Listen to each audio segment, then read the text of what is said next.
Good morning, traders. This is Chris Buss with your midday market pulse for Friday, October 2nd.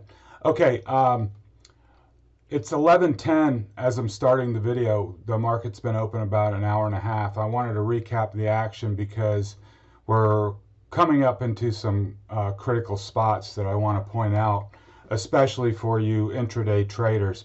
Okay, if you I'm going to just focus in on the 30-minute charts because I think it shows the detail a lot better. If you're actively trading, you may be on a 5-minute or 10 or 15-minute chart. It really doesn't matter. All the levels are exactly the same. If you bought the open on that hold of 332, you are sitting pretty with, a $2 or $3 gain in your favor. But notice how price has come up to this well-defined 335 level, which defined this $3 trading range from 332 to 335.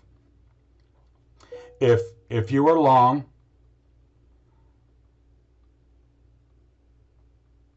you've got a decision to make right here.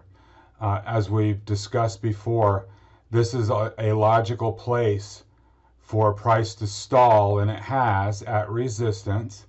So you can either take off your position and book the gain and be short against 335, assuming that that holds with a stop just above, and then play for a move back down to the bottom of the box.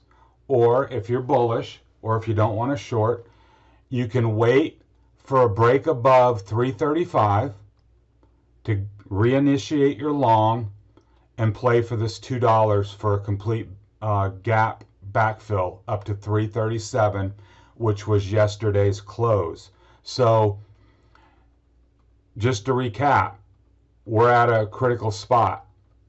Above 335, be long and look for 337, but otherwise, this is an objective level to short against for a move back to the bottom of the box to retest today's low. I can't tell you which way it's going to go. I have no idea.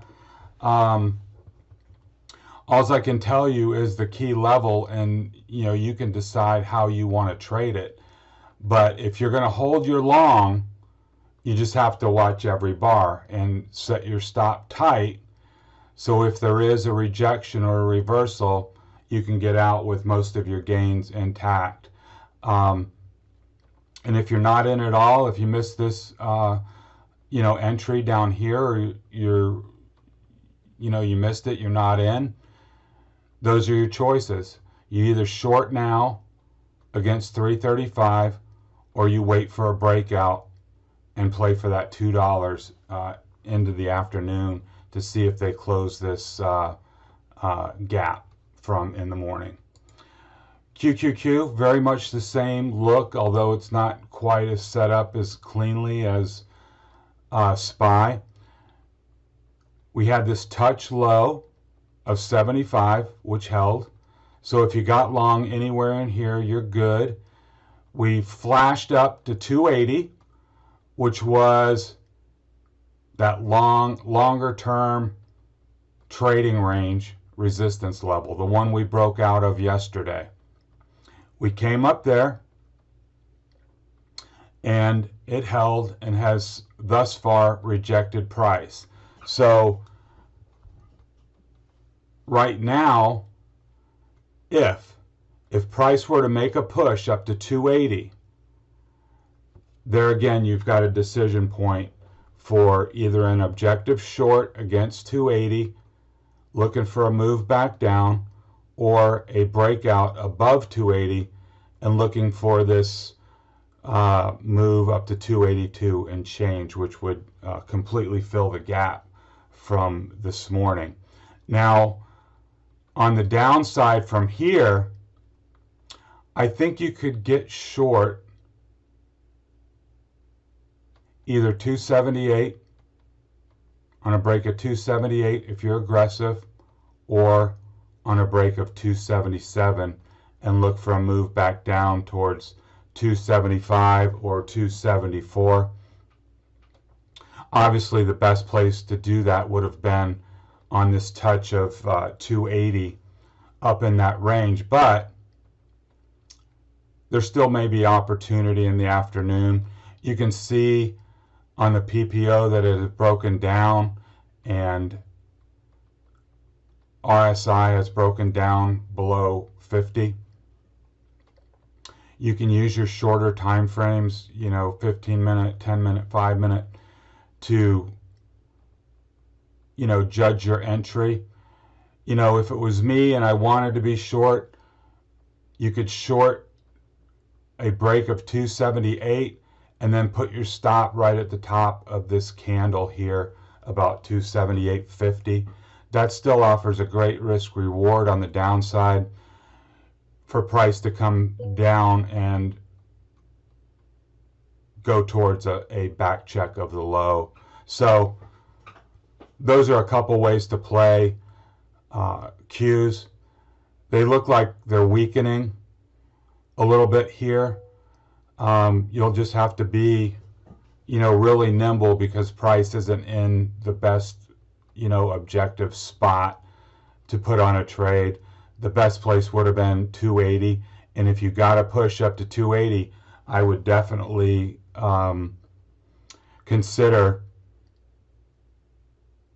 doing something at that level, either waiting for a breakout or having it be rejected and come back down. Looking at IWM, a lot stronger than the others. It has already broken out above 151. So, I don't know if there's really a trade to make here, given where we are. The trade was down here on the open on that hold of 149.50. I would probably just let that go and then see what happens this afternoon. If you came up and then came back down and lost 151 on the downside, I would think that would be a good short. Just like we always talk about, recapturing these levels from below is bullish, but if you go up and then lose this trend line and then lose this lateral support at 151, I think that's a bearish move, and you'd probably actually see that in SPY and QQQ as well. But if you came up and lost 150 to the downside, I think you can put on a short here and play for $2 back to 149.50. Facebook came up and is now wrestling with this 264, which was the long-standing resistance level from before. I don't know if there's enough there to do anything, but if it came back below 264, I think it's coming back to 260. You'll have to decide if that's worth it, if you want to try and do that on a Friday afternoon. I mean, $4 is $4, so if you play it tight and then you can set a stop against the day high, you still got at least a 3-to-1 risk reward on a move back down to test the opening low. Apple, same kind of deal. It opened low and has rallied back, but it's now at that key resistance level of 115 that we had identified yesterday as a breakout level. So now that is resistance, and until it can prove it can pop above, you got to assume that it's not. So you're right at a good decision point. If it breaks above and holds, you can be long against 115. If it gets rejected, you can be short against 115 for a down move, looking to retest this 113, 112 area, which was the opening low. Amazon ran into trouble at 3,200, which again was a key level from yesterday. We've been working these $50 increments until it can break above 3,200, I don't think you can be long unless you bought this morning. If you do get a breakout above 3,200 and the afternoon is strong, you can get a push back up to, fill the gap up to yesterday's close around 32.25. But otherwise,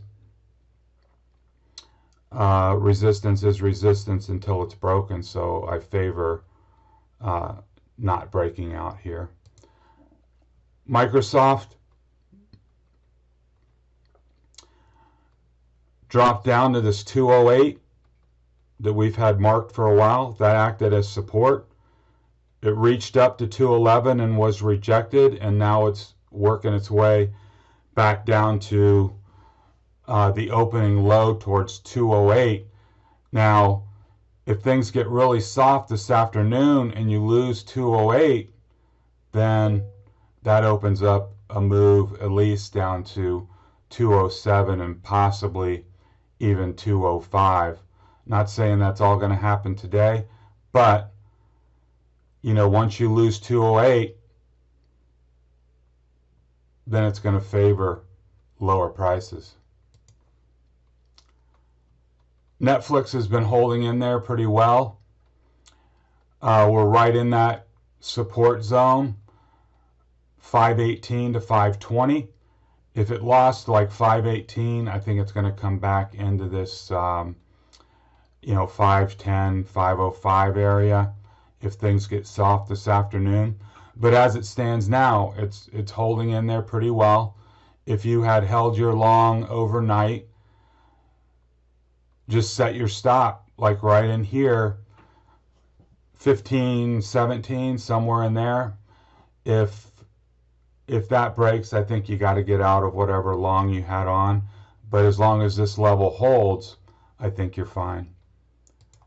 Google. Haven't been paying a lot of attention to this one. It came up a little bit, and I don't think there's anything really actionable there. Unless it were to lose 1465 right here, then I think you at least test this low and possibly go lower into next week should 1465 fail. Tesla, I think 1430 is your line. As long as it stays above, I think you're okay if you're long. But below, if it were to break above 430 like it did this morning and then break back below, that's a bearish move. And if you're adventurous and want to do something with Tesla into the close, I think a break below 430 is going to be bearish, and there's a good chance you're going to come back to at least 420 to check back on the day low. Thoughts on the day? We had a reflexive bounce coming out of the open. That in of itself is, bullish. It's an up move. They didn't sell it off. I wouldn't be surprised, and I don't think you should be either, if they come back to try and test that low this afternoon, into a Friday. And that will be telling for the approach into the weekend. It's all going to depend on sentiment into the close, whether they rally from here and try to close that opening gap from this morning, complete gap fill. That would be bullish, especially if they can hold it up near yesterday's close. But if they roll it over here and finish low down towards the lows of the day at the open, that would be relatively a bearish move. So I will touch base with you in the afternoon just to see how this plays out in the next, say, 4 hours. I'll certainly try and get something out to you that's actionable, say 2:30, something like that, heading towards the close, so we can set up for any short-term positioning that we want to do into the weekend. So thanks for your time. This has been Chris Buss with Traders Profit Compass. Talk to you in a few hours. Thank you.